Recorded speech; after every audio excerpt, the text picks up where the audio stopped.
विद्यार्थी मित्रांनो, मागील लेसनमध्ये आपण शिकलेलो आहोतच शुड म्हणजे पाहिजे. उदाहरणार्थ, तुम्ही इंग्रजी शिकायला पाहिजे. You should learn English. आपण दररोज लवकर उठायला पाहिजे. We should wake up early every day. म्हणजे मराठीतील पाहिजे या शब्दासाठी आपण इंग्रजीमध्ये शुड या मॉडल ऑक्झिलरीचा वापर करतो. परंतु पाहिजे या शब्दासाठी इंग्रजीमध्ये आणखी एक मॉडल ऑक्झिलरी आहे आणि त्याचं नाव आहे ऑट टू.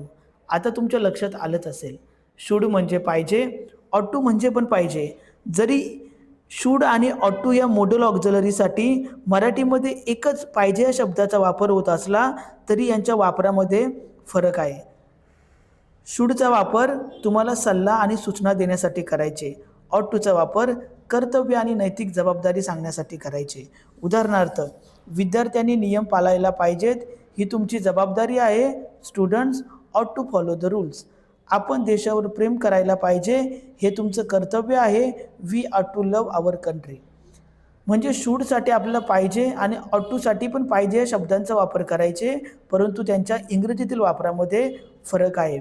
हा एक नियम आहे. हा नियम समजून घेतला, तुमचा गोंधळ कायमचा दूर होईल. शूडचा वापर सजेशनसाठी, ऑट टूचा वापर ड्युटीसाठी.